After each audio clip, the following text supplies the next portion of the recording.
ಒಂದು ಸಮುವೇಲನು 1ನೇ ಅಧ್ಯಾಯ 15ನೆಯ ವಾಕ್ಯ.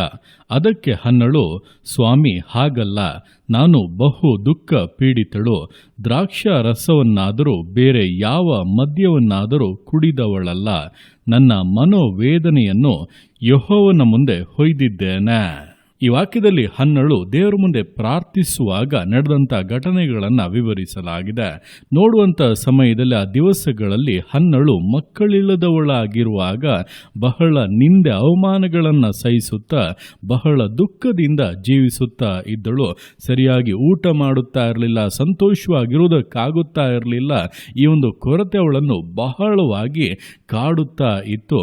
ಇಂತಹ ಸಮಯದಲ್ಲಿ ಅವರು ಆಲಯಕ್ಕೆ ಬರುವಾಗ ಆಕೆಯಾದರೂ ಕರ್ತನ ಮುಂದೆ ನನ್ನ ದುಃಖವನ್ನೆಲ್ಲ, ನನ್ನ ಕಷ್ಟವನ್ನೆಲ್ಲ ಹೇಳಿ ಪ್ರಾರ್ಥಿಸುತ್ತೇನೆಂಬುದಾಗಿ ಪ್ರಾರ್ಥನೆ ಮಾಡುತ್ತಾ ಇರುವಾಗ ಆಕೆಯ ಬಾಯಿ ಮಾತ್ರವೇ ಅಲುಗಾಡುತ್ತಾ ಇತ್ತು. ಆದರೆ ಆಕೆಯ ಬಾಯಿಯಿಂದ ಯಾವುದೇ ಶಬ್ದ ಹೊರಟು ಬರುತ್ತಾ ಇರಲಿಲ್ಲ. ಅಂದರೆ ಅವಳು ಹೃದಯದ ಆಳದಿಂದ ತನ್ನ ದುಃಖವನ್ನೆಲ್ಲ ಕರ್ತನ ಮುಂದೆ ಮಾತ್ರವೇ ಹೇಳುತ್ತಾ ಪ್ರಾರ್ಥಿಸುತ್ತಾ ಇದ್ದಳು. ಇದನ್ನ ನೋಡಿದಂಥ ಆ ಆಲಯದ ಯಾಜಕನಾಗಿದ್ದಂಥ ಏಲಿಯು, ನಿನ್ನ ಅಮಲು ಇನ್ನೂ ಇಳಿದಿಲ್ಲವೋ, ದ್ರಾಕ್ಷಾರಸದ ಮತ್ತು ನಿನ್ನನ್ನು ಬಿಟ್ಟು ಹೋಗಲಿಲ್ಲವೋ ಎಂಬುದಾಗಿ ಆಕೆ ಮದ್ಯಪಾನ ಮಾಡಿ ಈ ರೀತಿ ಮಾಡುತ್ತಾ ಇದ್ದಾಳೆಂದು ಅಂದುಕೊಂಡು ಮಾತನಾಡುತ್ತಾ ಇದ್ದಾನೆ. ಆಗ ಹನ್ನಳಾದರೂ ಅದಕ್ಕೆ ಉತ್ತರವಾಗಿ, ಸ್ವಾಮಿ, ಹಾಗಲ್ಲ, ನಾನು ಬಹು ದುಃಖ ಪೀಡಿತಳು, ದ್ರಾಕ್ಷಾರಸವನ್ನಾಗಲಿ ಬೇರೆ ಯಾವುದೇ ಮದ್ಯವನ್ನಾಗಲಿ ಕುಡಿದವಳಲ್ಲ, ನನ್ನ ಮನೋವೇದನೆಯನ್ನ ನಾನು ಯೆಹೋವನ ಮುಂದೆ ಹೊಯ್ದಿದ್ದೇನೆ ಎಂಬುದಾಗಿ ಹೇಳುತ್ತಾ ಇದ್ದಾಳೆ. ಅಂದರೆ ಹನ್ನಳ ವೇದನೆ, ಹನ್ನಳ ಕಣ್ಣೀರಿನ ಪ್ರಾರ್ಥನೆ, ಹನ್ನಳು ತನ್ನ ದುಃಖವನ್ನೆಲ್ಲ ಕರ್ತನ ಮುಂದೆ ಹೊಯ್ದು ಪ್ರಾರ್ಥಿಸುತ್ತಾ ಇರುವಂಥದ್ದು ಅಲ್ಲಿ ಇದ್ದಂಥ ಏಲಿಗೆ ಮದ್ಯಪಾನ ಪೀಡಿತರು ಮಾಡುವಂತೆ ಕಾಣುತ್ತಾ ಇತ್ತು. ಆದರೆ ಅಲ್ಲಿ ನಡೆಯುತ್ತಾ ಇದ್ದದ್ದೇ ಬೇರೆ.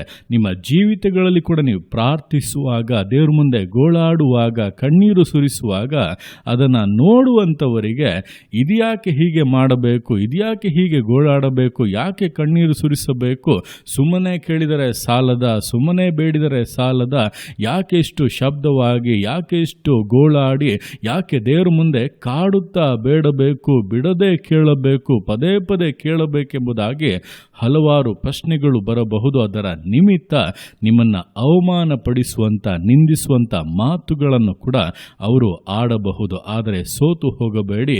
ಪ್ರಾರ್ಥನೆಯು ನಿಮ್ಮ ಮತ್ತು ದೇವರ ಮಧ್ಯದಲ್ಲಿ ಇರುವಂಥ ಒಂದು ಸಂಬಂಧವಾಗಿದೆ. ಅದರಲ್ಲಿ ದೃಢವಾಗಿದ್ದು ಅದರಲ್ಲಿ ನಂಬಿಕೆಯನ್ನು ಇಟ್ಟು ನೀವು ಪ್ರಾರ್ಥಿಸುವುದಾದರೆ ಮನುಷ್ಯರ ನಿಂದನೆಯ ಮಾತುಗಳು, ಅವಮಾನದ ಮಾತುಗಳು, ನಿಮ್ಮ ಜೀವಿತದಂಥ ಕೊರತೆಗಳು, ದುಃಖಗಳೆಲ್ಲ ನೀಗಿ ಹೋಗುವಂತೆ ಕರ್ತ ನಿಶ್ಚಯವಾಗಿ ಅದ್ಭುತವನ್ನು ಮಾಡುತ್ತಾನೆ. ಆತನನ್ನೇ ದೃಷ್ಟಿಸಿದಂಥವರು ಪ್ರಕಾಶವನ್ನು ಹೊಂದಿದರು, ಅವರ ಮುಖವು ಲಜ್ಜೆಯಿಂದ ಕೆಡುವುದೇ ಇಲ್ಲ ಎಂಬುದಾಗಿ ದೇವರ ವಾಕ್ಯವು ಹೇಳಿರುವಂತೆ ನಿಶ್ಚಯವಾಗಿ ನೀವು ಕರ್ತನ ಮುಂದೆ ನಿಮ್ಮ ಹೃದಯದ ಆಳದಿಂದ ಪ್ರಾರ್ಥನೆಗಳನ್ನು ಮಾಡಿ ನಿಮ್ಮ ದುಃಖವನ್ನೆಲ್ಲ ಹೊಯ್ದಿರುವಾಗ ಖಂಡಿತವಾಗಿ ಆತನು ನಿಮ್ಮ ಜೀವಿತವು ಪ್ರಕಾಶಿಸುವಂತೆ, ಪರಿಪೂರ್ಣ ಆಶೀರ್ವಾದದಲ್ಲಿ ಸಂತೋಷಿಸುವಂತೆ ಕಾರ್ಯಗಳನ್ನು ನೆರವೇರಿಸುತ್ತಾನೆ. ಹನ್ನಳ ಜೀವಿತದಲ್ಲಿ ಒಬ್ಬ ಸಮುವೇಲನನ್ನು ಕೊಟ್ಟು ಆಶೀರ್ವದಿಸಿದಂಥ ದೇವರು, ಅದರ ನಂತರ ಇನ್ನೂ 5 ಮಕ್ಕಳನ್ನು ಕೊಟ್ಟು ಅವಳನ್ನು ಶ್ರೇಷ್ಠತೆಯಲ್ಲಿಟ್ಟಂಥ ದೇವರು ನಿಮ್ಮ ಜೀವಿತಗಳನ್ನು ಕೂಡ ವಿಶೇಷವಾಗಿ ಆಶೀರ್ವದಿಸಿ ಶ್ರೇಷ್ಠತೆಯಲ್ಲಿ ಇಡುತ್ತಾರೆ ಎಂಬುದನ್ನು ತಿಳಿದು ನಿಮ್ಮ ಪ್ರಾರ್ಥನೆ ದೃಢವಾಗಿರಲಿ, ನಂಬಿಕೆಯುಳ್ಳದ್ದಾಗಿರಲಿ ಎಂಬುದರಲ್ಲಿ ವಿಧೇಯತೆಯಿಂದ, ಸಮರ್ಪಣೆಯಿಂದ, ದೃಢತೆಯಿಂದ ವಿಶ್ವಾಸ ಜೀವಿತಗಳನ್ನು ಮುನ್ನಡೆಸೋಣ. ದೇವರ ಕರಗಳಲ್ಲಿ ಸಮರ್ಪಿಸಿ ಪ್ರಾರ್ಥಿಸೋಣ. ಯೇಸುವೆ, ಸ್ತೋತ್ರ ರಾಜ, ಕೊಟ್ಟಂಥ ದಿವಸಕ್ಕೋಸ್ಕರ ಸ್ತೋತ್ರ ಕರ್ತನೆ. ಈ ದಿವಸ ನಿನ್ನ ಕರಗಳಲ್ಲಿ ಸಮರ್ಪಿಸ್ತಾನೆ. ಪ್ರತಿಯೊಂದು ಜೀವಿತಗಳನ್ನು ನೀನು ಆಳ್ವಿಕೆ ಮಾಡು, ಬಲಪಡಿಸು ಕರ್ತನೆ.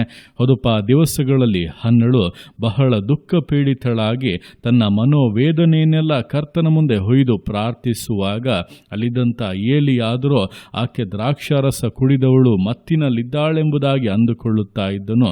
ಆದರೆ ಅಪ್ಪ, ಹನ್ನಳ ಮನದಾಳದಿಂದ ಬಂದಂಥ ಪ್ರಾರ್ಥನೆಯನ್ನು ದುಃಖದಿಂದ ಹೃದಯದಿಂದ ಬಂದಂಥ ವಿಜ್ಞಾಪನೆಗಳನ್ನು ನೀನು ಕೇಳಿ ಅವಳಿಗೆ ಶ್ರೇಷ್ಠವಾಗಿ ಉತ್ತರಗಳನ್ನು ಕೊಡುವಂತೆ ಅವಳಿಗೆ ಅಪ್ಪ ಮಗನನ್ನು ಕೊಟ್ಟು ಆಶೀರ್ವದಿಸಿದ್ದು ಮಾತ್ರವಲ್ಲ, ಇನ್ನೂ 5 ಮಂದಿ ಮಕ್ಕಳನ್ನು ಕೊಟ್ಟು ಶ್ರೇಷ್ಠವಾಗಿ ಅವಳ ಜೀವಿತವನ್ನೇ ಘನಪಡಿಸಿ ಅಪ್ಪ ನೆಲೆಗೊಳಿಸಿ ಮುನ್ನಡೆಸಿದಂತೆ ಈ ದಿವಸಗಳನ್ನು ಕೇಳ್ತಾ ಇರುವಂಥ ಪ್ರತಿಯೊಬ್ಬರ ಜೀವಿತಗಳಲ್ಲಿ ಪ್ರಾರ್ಥನೆ ಮಾಡುತ್ತಿರುವುದರ ನಿಮಿತ್ತವಾಗಿ ಅನೇಕರ ನಿಂದೆಗಳನ್ನು, ಅವಮಾನಗಳನ್ನು, ಅಪಹಾಸ್ಯಗಳನ್ನು ನಿನ್ನ ಮಕ್ಕಳು ಸಂಧಿಸುತ್ತಾ ಇದ್ದರೆ ನೀನು ಅದನ್ನು ನೋಡಿ ಸುಮ್ಮನೆ ಇರಬೇಡ ಕರ್ತನೇ. ನಿನ್ನ ಮಕ್ಕಳ ಪ್ರಾರ್ಥನೆಗಳಿಗೆ ಸೌತ್ತರಗಳನ್ನು ದಯಪಾಲಿಸು, ಆಶೀರ್ವಾದಗಳನ್ನು ಉಂಟು ಮಾಡು, ಮೇಲುಗಳನ್ನು ಅನುಭವಿಸುವಂತೆ ಸಕಲ ವಿಧವಾದಂಥ ಆಶೀರ್ವಾದಗಳನ್ನು ಜೀವಿತಗಳಿಗೆ ಅನುಗ್ರಹಿಸು ಕರ್ತನೆ.